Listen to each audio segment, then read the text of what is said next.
Welcome to be the latest news with the true faith. Election update के episode 6 में आप सभी लोगों का स्वागत है। आज हमारे साथ एक और ख़ास मेहमान जुड़े हैं जो सीपीआई के बिदर डिस्ट्रिक्ट के सेक्रेटरी है अली अहमद खान साहब। तो आइए, इनका स्वागत है हमारे चैनल पर। सर, आपका स्वागत है हमारे चैनल पर। जी शुक्रिया सर, सबसे पहला क्वेश्चन तो यही है सर पब्लिक का कि क्या सीपीआई भी एमएलए इलेक्शन कॉन्टेस्ट करेगी बिदर से? हाँ जी, communist party of India Bidar से इलेक्शन लड़ने की तैयारियां कर रही है और इसमें उम्मीदवार के तौर पर मैंने खुद अपना एप्लीकेशन अपने स्टेट पार्टी को भेज चुका हूं जी। और स्टेट पार्टी की जो क़यादत है वो अभी कुछ संभावित अलायंस पर काम कर रही है, जैसे कि जेडीएस वगैरह है जी। वो कुछ अलायंस होने के बाद बिदर नॉर्थ है और औराद है और बिदर साउथ है, इन 3 जगहों से हमने उम्मीदवारों के नाम दिए हैं और बिदर नॉर्थ से मैं खुद इलेक्शन लड़ूंगा इंशाल्लाह। अगर से ये अलायंस का मामला अगर से क्लियर होता है जी कुछ दिनों में, तो पार्टी की जानिब से बाकायदा उम्मीदवारों का ऐलान कर दिया जाएगा। जी, मतलब आप बिदर नॉर्थ से एस्पिरेंट है? हमने दरख्वास्त दी है। मतलब आप कैसा मुकाबला करेंगे सर? कांग्रेस का, जेडीएस का, बीजेपी का? आपकी अपोजिशन पार्टी है ना सर, कितनी टाइटल लेते हैं आप उनको? इलेक्शन में तो मुकाबला होता है जी। इम्तिहान में भी साथी स्टूडेंट से मुकाबला होता है जी। इलेक्शन में भी साथी उम्मीदवारों से मुकाबला होता है। ये ज़िंदगी ही मुकाबले का नाम है। हर किसी से कारोबार में हम किरानी दुकान भी डालेंगे तो बाजू अपोजिट किरानी दुकान वाले से मुकाबला होता है जी। अब इसमें ऐसा सोचना कि हम कैसा करेंगे, ऐसा तो नहीं हो सकता। बिल्कुल हम हमारी तरीक़े से जो है ना, हम पूरे तरीक़े से और पूरी ताकत के साथ, पहली बार बिदर ज़िले में, पहले हुमनाबाद से भी हमारे एमएलए थे, लेकिन अब हम बिदर से फिर एक बार इंशाल्लाह यहाँ से जीत का झंडा गाड़ेंगे, इस उम्मीद के साथ लड़ेंगे। सर, अगर आपको पब्लिक वोट देगी तो किस बुनियाद पर वोट देगी? कम्युनिस्ट पार्टी ऑफ इंडिया को किस बुनियाद पर वोट देगी, ये कोई ज़्यादा सोचने की चीज़ नहीं है, क्योंकि कम्युनिस्ट पार्टी एक वाहिद जमात वो है जो अवामी मसाइल के लिए हमेशा खड़े होने का जज्बा रखती है जी। और जात पात मज़हब की बुनियाद पर हम लोगों ने कभी सियासत नहीं की। हम सेकुलर तरीक़े से सभी मज़दूरों, महिलाओं और युवाओं और स्टूडेंट्स के मसाइल को लेकर हम हमेशा सड़कों पर अपनी सियासत, अपनी ताकत और अपनी आवाज़ बुलंद कर कर, इनकलाब का नारा लगाकर हमेशा मसाइल के साथ अवाम से जुड़े रहने की भरपूर कोशिश करते आते हैं और हम तारुफ़ के मोहताज नहीं हैं अवाम के सामने जी। अवाम हमारी खिदमत से बखूबी वाकिफ़ है और अवाम जो है ना हमारी तायद करेगी और हमारा साथ देगी। अवाम की उम्मीदें हमसे वाबस्ता हैं और हम अवाम की जो है ना उम्मीदों पर पूरा उतरेंगे और अवाम की खिदमत करते रहेंगे। इसीलिए अवाम हमें जो है ना इस उम्मीद के तहत हमारा साथ देगी। हम अवाम से यही उम्मीद रखते हैं और इसी उम्मीद के तहत हम मैदान में उतर रहे हैं। सर, आपने एक ऑल पार्टी प्रोटेस्ट किया था सीएमसी के चेयरमैन को लेके, वो प्रोटेस्ट करने के बाद उसका रिजल्ट क्या है सर? अब हमने डिप्टी कमिश्नर बिदर से तकरीबन वक्त जाकर मिलकर भी हम बात किए। वो बार बार यही कहते हैं कि हम तैयारी कर रहे हैं और ये जो तैयारी होती है ये एक दिन का काम भी नहीं है जी। लेकिन सभी सियासी पार्टियों को, जेडीएस भी हमारे साथ मैदान में उतरी थी, हमारे साथ मतलब हमारे बाद या हमारे पहले, ये मसला नहीं है, लेकिन हमारी आवाज़ के साथ जेडीएस ने भी आवाज़ बुलंद की और भी कई संगठनों ने हमारा साथ दिया। लेकिन डिप्टी कमिश्नर साहब गुमराह करने की कोशिश कर रहे हैं। जी सर। अभी कुछ दिनों में, आज या कल, कुमार स्वामी साहब भी बिदर का दौरे पर हैं। हम कम्युनिस्ट पार्टी ऑफ इंडिया की जानिब से एक वफद की शक्ल में उनसे भी मिलकर इस मसले पर बात करना चाह रहे हैं और तैयारी कर रहे हैं, ताकि वो बड़ी आवाज़ हैं, उनसे उनकी ज़ुबान से निकला हुआ जो अल्फाज होते हैं वो दिल्ली तक भी जाते हैं। तो हमारी कोशिश है कि इस मसले पर उन्हें भी जो है ना, बंडापा साहब भी हैं, वो बताएंगे मसाइल, लेकिन हम भी कोशिश कर रहे हैं कि हम भी एक बार जाकर जो है ना म्यूनसिपालिटी चेयरमैन का जो इशू है वो इशू उनके सामने रखें। और फिर बिदर उत्सव के मौके पर हमारे सीएम साहब भी आ रहे हैं। हम सीएम साहब के सामने भी जो है ना इस मसले पर जाने के लिए हम एडमिनिस्ट्रेशन से इजाज़त लेने के लिए, बात करने के लिए आज जी ऐसा हम एक मशवरा करें। सर, ये चेयरमैन नहीं बनाने के पीछे की वजह क्या है सर? जो अब तक 19 महीने हो गए सर इलेक्शन हो गए, अब तक चेयरमैन नहीं बनने की वजह क्या है सर? ये बहुत बड़े गबन और बहुत बड़े बजट के को करप्शन का मामला है। जी। और दूसरा मामला ये है कि जो मुकामी एमएलए हैं वो ये कहते हैं कि इसमें बीजेपी का आता है, सरकार बीजेपी की है, मैं क्या करूं, जबकि सरकार, मैं बीजेपी की तायद नहीं कर रहा हूं, बल्कि सरकार ने तो लेटर इशू दे दिया है कि आप बना सकते हैं। तो हम बीजेपी के खिलाफ आवाज़ उठाने में सबसे पहली आवाज़ तो कम्युनिस्ट पार्टी ऑफ इंडिया की ही उठती है, लेकिन हम अनपढ़ तो नहीं है। हम इस माहौल में हम बीजेपी के खिलाफ आवाज़ उठाएंगे कि बीजेपी लेटर दे रही है, डिप्टी कमिश्नर साहब काम नहीं कर रहे। हाँ, हम मानते हैं कि बीजेपी और यहाँ पर ज़िले सतह पे बीजेपी और कांग्रेस की जो मिलीभगत से जो काम हो रहा है, ये चेयरमैन के इलेक्शन को रोकने का, क्योंकि मैं पहले भी कह चुका हूँ तो रहीम खान साहब जो है ना, हैं तो कांग्रेस में, लेकिन उनका ज़मीर, उनकी आवाज़, उनकी रूह जो है ना बीजेपी में है। मतलब एमएलए साहब कांग्रेस के हैं लेकिन काम बीजेपी का करते हैं। बीजेपी का, जैसे कि परसों जो है ना उनके ज़ुबान पर वो स्लोगन आ गया 70 साल वाला जी, जो बीजेपी नेहरू को, हम कम्युनिस्ट पार्टी में होते हुए भी नेहरू की खिदमत को हम मानते हैं। नेहरू ने जो स्ट्रक्चर तैयार किया था, जो उसको बीजेपी जो बेच खा रही है, हम इसके खिलाफ कांग्रेस से ज़्यादा आवाज़ उठाए हैं। तो इन्होंने हाल ही में रात के वक्त में मीडिया के सामने आकर 70 साल से ये काम नहीं हुआ था, मैं 70 साल के बाद मैं कर रहा हूँ। तो इन 70 सालों में कुछ ही साल बीजेपी की हुकूमत रही है, बाकी के सालों में तो कांग्रेस या जेडीएस की हुकूमत है। तो उन्होंने ऐसा कहकर बीजेपी की जो मेरा इल्ज़ाम है, उस इल्ज़ाम को उन्होंने सर्टिफिकेट दे दिए कि उनके अंदर से जो डायलॉग्स भी निकल रहे हैं, तो स्लोगन भी निकल रहे हैं, जो अल्फाज भी निकल रहे हैं, तो वो बीजेपी वालों के अल्फाज निकल रहे हैं। मतलब एमएलए साहब ने कहा कि 70 साल में ऐसा बजट अब तक नहीं आया, जो बजट आया वो काम एक साथ हो रहा है, ऐसा कहा सर एमएलए साहब ने। तो 70 सालों की मिसाल, 70 सालों की नहीं दे सकते थे ना, उन्होंने अपने 15 सालों में दे बीदर सकते की हिस्ट्री को लेकर, और 15 साल का दे सकते थे, 10 साल का दे सकते थे, जो जी से बीदर की हिस्ट्री। तो बीदर की हिस्ट्री नहीं, देश की हिस्ट्री 70 सालों की, जो ये स्लोगन बीजेपी का 70 साल का जो दोष जो बीजेपी देती है कांग्रेस को, जी, वही दोष आज उन्होंने देने के लिए जी उन्होंने दे दिए, रहीम खान साहब दे दिए। तो मिसाल देने के लिए जो है ना, उन्होंने नाम लेकर दे सकते थे, भाई फलां के पीरियड में नहीं हुआ, फलां के पीरियड में नहीं हुआ, फलां के पीरियड में नहीं हुआ, मेरे पीरियड में ये काम हुआ, ऐसा कह सकते थे। लेकिन 70 साल की मिसाल देना तो ये आज़ादी से लेकर अब तक की बात हो गई ना।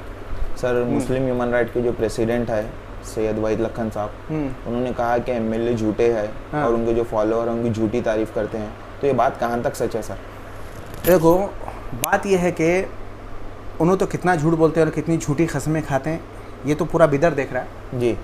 तो मैं ये, जैसा कि उनके पास बीजेपी की तरह एक सोशल मीडिया सेल रहीम खान साहब बनाकर जो चल रहे हैं जी, जिसमें जैसे कि हमारे वहीद लखन साहब भी एक इशू पर बात करें, जिस इशू पे मैं बात करा उन्होंने भी एक इशू पर बात करें, हमारे मुफ्ती अब्दुल गफ्फार साहब भी एक इशू पर बात करें। देखो 24/7 वाटर सप्लाई का जो नाम है जी सर, वो उस नाम के 24/7 उसको कहा जाने के पीछे मकसद क्या है? क्या 24 महीने में 7 दिन पानी आता है, या 24 घंटे में 7 बूंद पानी आता है? ये 24/7 के मतलब क्या है, वो तो हमको समझ में आना ना जी। जैसे हमें कहा गया था कि हफ्ते के 7 दिन और 24 घंटे पानी मिलेगा, इसके लिए हम इसको 24/7 का नाम दिया जी। ऐसा है तो क्या साल में सिर्फ एक ही हफ्ता आने वाला है? आप आपके मीडिया के माध्यम से आप खुद 24/7 के जो वाटर सप्लाई के जहाँ जहाँ पाइपलाइनिंग है जी, वहाँ पे जाके देखिए, 4 गलियों में एक गली होती है जहाँ पानी आता है, 100 नल में 4 नल होते हैं जहाँ पानी तो आता मतलब आपका कहने का मतलब है ये 24/7 वाटर फेल हो गया है? फेल है जी। तो टोटल फेलुअर है। इस मसले पर मुफ्ती अब्दुल गफ्फार साहब बात कर दिए, तो क्या गलत है? जी सर। इसमें कौन सी सियासत है? मसाइल पर बात करने का हक है कि नहीं है? मसाइल पर उन्होंने बोले, जैसे ही उन्होंने बोले, उनके सोशल मीडिया सेल की जानिब से चाचा 420 का नाम लिखकर उनकी फ़ोटो डाल दी। देखिए, तो मतलब एक सोशल मीडिया सेल चला रही हैं कौन सा? फेक आइडियाओं से चला रहे हैं, मतलब इसके उन्हीं के पीछे लोग कौन चला है सर, कौन सी ऑर्गेनाइजेशन है इसके पीछे? ऑर्गेनाइजेशन नहीं, खुद रहीम खान साहब के आदमी है, मेरे खिलाफ भी लिखे, लेकिन मैं उसके खिलाफ नहीं बोलूँगा। क्यों नहीं बोलूँगा? कि मैं उनको बोलते रहता हूँ, मतलब रहीम खान साहब के खिलाफ जो भी बोलती हैं वो सोशल मीडिया से उनको बदनाम करते हैं, आप पैसा कमाना चाह रहे हैं। हाँ, उनको बदनाम करने की कोशिश, यानी कि रुक जाना हो भैया, डर जाना हो जी, डर के जो है ना घर में बढ़ जाना, फिर से नहीं बोला, तरह तरह के दूसरे तरीके से भी धमकियाँ आते रहते हैं। खैर उसको बोलने की जरूरत नहीं है। हम डेवलपमेंट को लेकर क्या कहना है सर आपका? बीदर के जो डेवलपमेंट ज़ीरो है जी। अभी जो सड़कें बनाई जा रही हैं इनकी क्वालिटी पर और इनके काम पर चर्चा करने की ज़रूरत नहीं है। क्यों नहीं है कि एक बारिश के बाद इसकी हकीकत सामने आने वाली है। 4 महीने का वक्त है जी। हम अल्लाह से दुआ को हैं कि एक जो बेमौसमी बरसात एक बार अगर से बीदर में होती है तो ये सड़कों की क्या क्वालिटी है और किस लेवल का काम है, ये आवाम के सामने। सर जब एमएलए साहब का काम फेक है, मतलब फिर आवाम को 3-3 बार एमएलए बनाकर वोट देकर जिता के ला रही है सर, इसके बारे में आपका क्या सोचना है? अवाम मौका सभी को देती है जी, मतलब 3 टाइम एक साथ इनसे भी अच्छी उम्मीदें वाबस्ता हैं जी। हमने आपने भी इन्हें वोट दिया था जी, इसमें कोई दो राय नहीं है। हम वोट दिए थे इसका मतलब ये नहीं कि हम उनके खिलाफ नहीं बोलेंगे, है ना।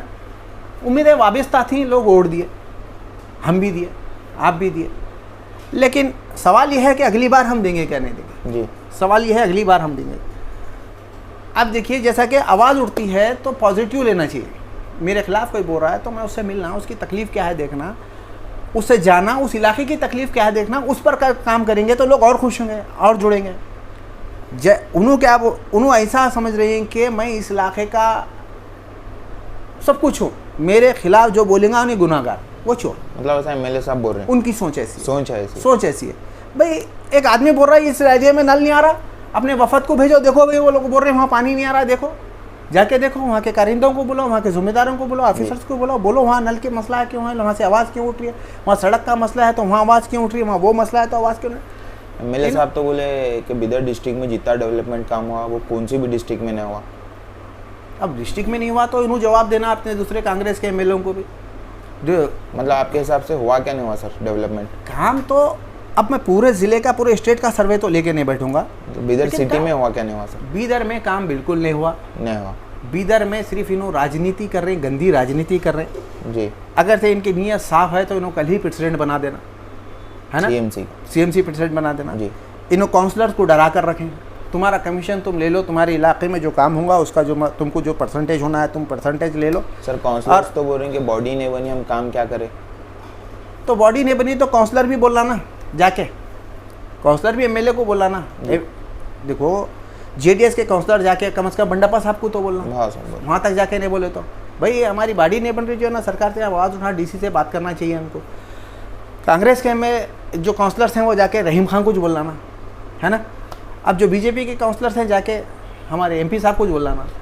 तो ये लोगों की जो मिली भगत है यहाँ पर, कांग्रेस बीजेपी जेडीएस सब मिले हुए हैं इस इशू में, मतलब तीनों पार्टी मिले हुए हैं, तीनों पार्टी मिले हुए हैं इस इशू में, और इन्हों एक दूसरे के साथ साजबाज से काम कर रहे हैं। साबिका जो काउंसिल थी, साबिका काउंसिल में रहीम खान साहब जेडीएस की एक जो महिला थी जो वाइस प्रेसिडेंट रह चुकी थी, उन्हीं को कारगुजार प्रेसिडेंट बनाकर 2.5 साल चला लिए जी, 2.5 साल चला लिए ऐसी। तो वो लंबी कहानी है, मैं इससे पहले भी बोल चुका हूँ वो कहानी। तो ये सब अलग अलग नहीं है, सियासत में करप्शन के बंटवारे में सब एक ही थाली में, एक ही थाली से अपना निवाला लेते हैं जी, ये समझ लेके चलो। सर अगर आपकी पार्टी पावर में आती है तो क्या करप्शन पूरा ख़त्म करेगी? करप्शन के खिलाफ लड़कर और जो अवाम हुकूमत की वो पॉलिसियाँ जो अवाम के को नुकसान पहुंचाने वाली हैं जी, इनके खिलाफ लड़कर हम खुद को मिसमार कर चुके हैं। इतना लड़ते हैं कि भले ही हमारी शनाख्त मिट जाए, भले ही हम जेलों में चले जाए, भले ही हमें टुकड़े टुकड़े कहा जाए, भले ही हमें कुछ भी कहा जाए, हाँ, भले जैसे कि आंदोलनजीवी का नाम दिया गया जी,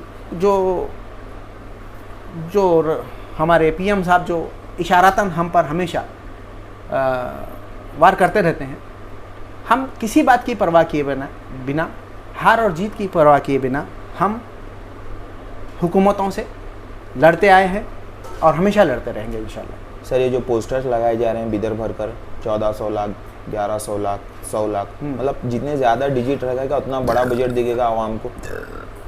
ये अवाम को अनाड़ी समझने का सबूत है। जी सर। जैसा कि 1,46,00,000 लिखा जाता है तो 146 लाख जैसा कि अभी लिखा हुआ है वहाँ पे, तो इसको लाख लिखने पर अब इसको कैसा लिखते हैं, सही लिखने का तरीका है 1.46 लाख। तो इससे अवाम कंफ्यूज नहीं होना कि सिर्फ 46 लाख नहीं समझना या 1.5 लाख नहीं समझना, क्योंकि अवाम अनाड़ी है ना जी। अवाम को बेवकूफ़ समझने की इनको आदत पड़ गई है कि अवाम अनपढ़ है, अनपढ़ जाहिल है, इनको डिजिट ज़्यादा दिखेंगे तो बड़ा दिखेंगे। जो अमीर सेठ होता है उन्हें सर ये नौकर को जो तनख्वाह देता ना, तनख्वाह भी देता ना अमीर सेठ, जो बड़ा सेठ होता है, तो उन्हें 2000 के नोटों में नहीं देता, क्योंकि नौकर को उसके लगना नहीं चाहिए कि ये कम पैसे दे रहा है, तो उन्हें 50-50 के नोटों का बंडल देगा जी नौकर को अपने। क्यों मतलब उसको ज़्यादा नोटा देख के ज़्यादा खुशी होती है इसको, वो बड़े लोगों की सोच ऐसी होती है। तो अवाम गरीब है, इन्हों 500 रुपये में खरीद कर वोट खरीद कर 500 रुपये जो देकर अवाम को मतलब और ख़रीद कर इनका जहन एक सेट की तरह हो गया। बखैर तो मेरे अवाम क्या है, छोटी सोच रखने वाली, 500 रुपये में बिकने वाली, इनको लाख बोले तो हैबत होती है, करोड़ों बोले तो ये होता, इनको मतलब ज़्यादा डिजिट दिखेंगे तो ना ज़्यादा खुश होंगे ऐसा। मतलब तो आप सीधा एमएलए साहब पे इल्ज़ाम लगा देंगे ये 500 रुपये में वोट खरीदते हैं अवाम से, इनके जहन में ये बैठा हुआ है जी। आपको बता रहा हूँ, यहाँ तक कि हाशमी साहब जैसी शख्सियत को और हमारे जी अयाज खान साहब जैसे लोगों को भी इन्होंने ऐसा बोल दिए कि अपने बयान में कि ये मेरे सामने ठहरेंगे तो 4-5 हज़ार वोट के से ज़्यादा नहीं लेंगे। इंशाल्लाह इस बार इन्हों 4-5 हज़ार वोट लेंगे। सियासी बिसात ऐसी बिछाई जाएंगी कि इनका हारना और इनका जो है ना 4 डिजिट में फाइनल समझो। सर ये जो बजट एमएलए साहब जहाँ पे भी पोस्टर्स लगा रही हैं, आप ही के एरिया के काउंसलर शशि जी ने कहा कि येडियुरप्पा का बजट है जिसमें एमएलए साहब अपनी तस्वीर लगाकर लोगों को गुमराह कर रहे हैं। एक बात बोलता हूँ, बजट ना रहीम खान का होता जी, ना येडियुरप्पा का होता, ना मोदी का होता, बजट अवाम का होता जी सर, है ना। ये जिन डेमोक्रेसी का जो सिस्टम है उसको समझने की ज़रूरत है। हम जिसको चुनकर लाते हैं वो हमारा आका नहीं, हमारा नुमाइंदा होता, हमारा कारिंदा होता, अवाम का कारिंदा होता है। हम अपने कारिंदे को चुनकर लाते हैं जो हमारे काम करता है। अब जो हमारा जो बजट रहता है ना, जो हमारा बजट रहता है उसको सरकार से लाना, अपने इलाके के लिए हमारी तरफ से असम्बली में लड़कर लाना, मांग कर लाना, छीन कर लाना, बहस करके लाना, ये हमारे नुमाइंदा का काम होता है। और वो बजट को हमारे लिए में इस्तेमाल करना और हमारी जो ज़रूरत है, हमारी आवाम की जो ज़रूरत है उसकी पूरी करना। सरकार से बजट लाने के लिए हमारा नुमाइंदा हम चुनकर असम्बली को भेजते हैं जी। बजट हमारा है। शशि थरूर साहब का ये कहना कि सरकार का बजट है कहते तो ज़्यादा बेहतर होता जी। सरकार का बजट है, इनका खुद का बजट नहीं है। बिल्कुल से ये बात दुरुस्त है, सरकार का बजट है। येडियुरप्पा का बजट है कहना या बोमाई जी का बजट है कहना ये गलत, उससे बेहतर जुमला ये होता अगर उन्होंने कहते तो। एमएलए साहब बजट लाने में कामयाब हुए या नहीं हुए आपके हिसाब से? बजट लाने में, बजट का इस्तेमाल करने में, बजट को कितने % यूज़ करके कितने % का घपला करने में कामयाब हुआ। मतलब घपला करने में कामयाब है? बिल्कुल कामयाब है। इलेक्शन के आइन करीब किसको किसको खुश करना है, कहाँ कहाँ पर काम कराना है, कितने में से कितना बजट लेना है, इलेक्शन के अखराजात निकालने में बिल्कुल पूरी तरीके से कामयाब हो चुके हैं जी सर। इलेक्शन का जो खर्चा है वो निकाल लिए इस काम में। जो अब बिदर उत्सव होने वाला है तो ऐसे कोरोना की क्राइसिस में बिदर उत्सव होना कहाँ तक सही है सर? बिदर उत्सव तो फिलहाल होना ही चाहिए, कोरोना हो या ना हो जी, क्योंकि वो एक ड्रामा है अपनी गलतियों को छुपाने का। बिदर उत्सव एक ड्रामा है? हाँ जी, ड्रामा है अपनी गलतियों को छुपाने का। मतलब कौन छुपाएगा सर गलती? मतलब जो प्रेजेंट गवर्नमेंट है वो छुपाएगा या एमएलए साहब छुपाएंगे? ये बिदर की बात है ना जी, स्टेट नहीं है ये। तुम्हारी ख्वाहिशात को पूरी कर रही है स्टेट सरकार जी। तुम्हारी ख्वाहिश है, तुम यहाँ से बोल रहे हैं कि हम बिदर उत्सव करना चाह रहे हैं। हर ज़िले में तो उत्सव नहीं हो रहा ना, फिलहाल यहाँ हो रहा, तो हम यहाँ की बात करेंगे जी। तो बिदर उत्सव जो हो रहा है, रहीम खान साहब ये चूना रोडों पे धूप पॉलिश का काम कराकर ये साबित करने की कोशिश कर रहे हैं कि मैं एक कामयाब तरीन एमएलए हूँ और मैं इतने सारे काम कर चुका हूँ और जो है ना मुझे अवाम अब फिर से जिता सकती है।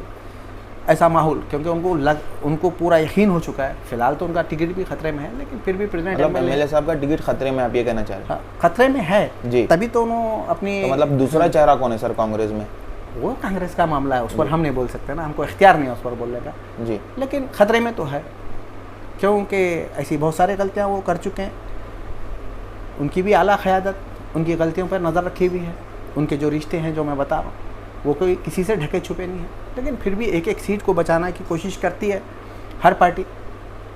वो क्या फ़ैसला लेंगे, उनको देंगे नहीं देंगे, अगर से उन्हें जीतने वाले लगेंगे तो देंगे।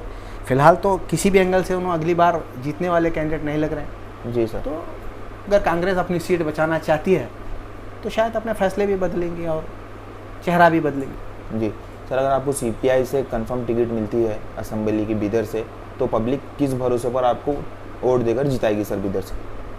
मैं पहले भी बोल दिया ना आपको। नहीं सर, आपके चेहरे को देखकर सर, मतलब आप जब पार्टी का बोले सर, आप आपके चेहरे को देखकर अगर जीत, चेहरा देखिए, चेहरा क्या है, हम अवामी इश्यूज़ पर काम कर रहे हैं। जी, मैं 1992 से सियासत में हूँ, मैं कोई नया चेहरा नहीं हूँ।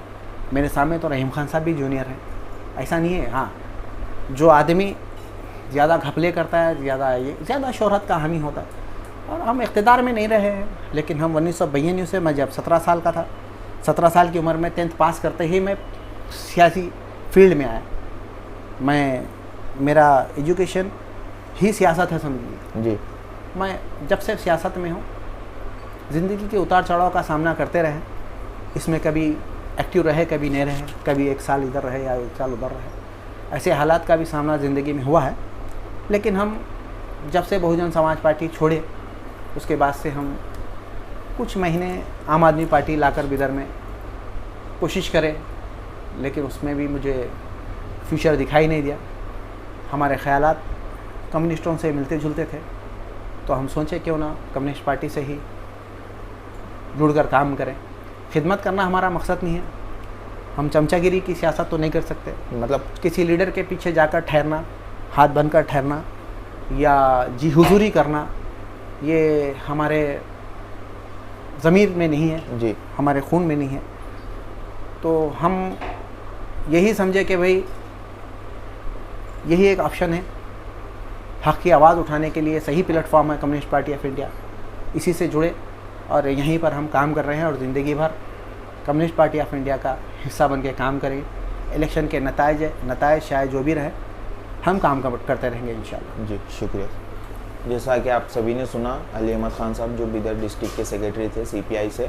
अगर आपको अली अहमद खान साहब से और कुछ भी क्वेश्चन पूछना है तो आप कमेंट सेक्शन में लिखें, हम इनसे ज़रूर पूछेंगे। और इस वीडियो को ज़्यादा से ज़्यादा शेयर कीजिए। सर थैंक यू सर, आपका टाइम है। शुक्रिया।